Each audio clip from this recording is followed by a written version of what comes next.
The legal scan is a biannual study that we do with an outside research company. They cover 94 issues.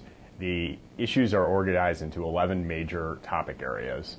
And those are things like agency, disclosure, antitrust, and then there's subtopics under each one of those. That covers most of the issues. Then we have about 30 miscellaneous freestanding issues.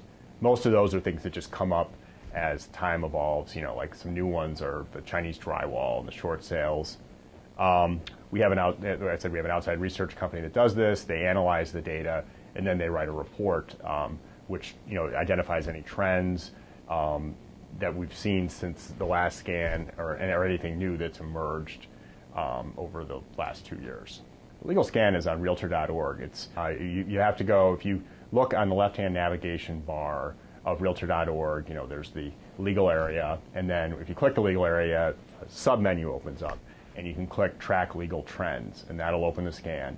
You'll have to enter a password. It's in an ebook format, so it's really easy to jump around. There's hot links in there. You can, if you see a case which is interesting, you can click the hot link, and it'll take you to the case. You can jump between chapters. It's very user-friendly.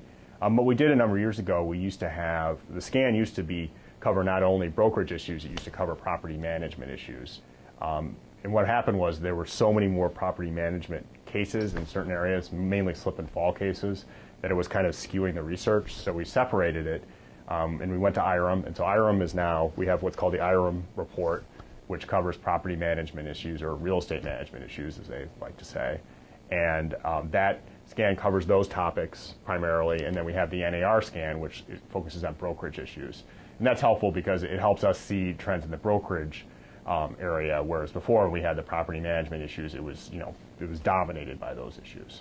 The case list would probably be something that is a real tangible benefit to the members, and it's helpful for the members if they face a lawsuit under one of these areas. Their attorney can take a look at this list and find cases that cover these topic areas. There's another good thing, a good way you could use a scan is brokers when deciding what type of training their agents need.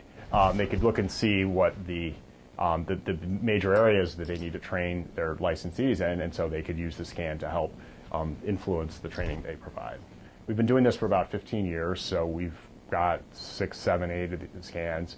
And so last year we had the research company do an overview of the trends that have emerged over the scans. Things have been pretty consistent throughout the years. Well, first, over the years, licensees have won about 2/3 of the reported cases.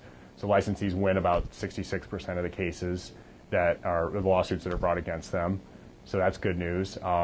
We've seen that consistently disclosure and agency issues are the top issues affecting brokers, and that's remained consistent. For agency, we've seen a rise over the years in breach of fiduciary duty claims and also dual agency claims. We're not really sure why, but those claims have grown over the years. For disclosure, that's one where you really see sort of where the sort of hot new issues will come up. So like right now, as I mentioned before, Chinese drywall is a big issue.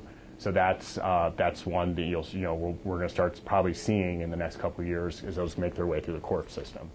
A few years ago, mold was the big issue. Everybody was filing mold cases, and that's kind of settled down now. But there's disclosure, there's one where it's always one of the big topics, but it's an area where you'll see sort of the new areas emerge.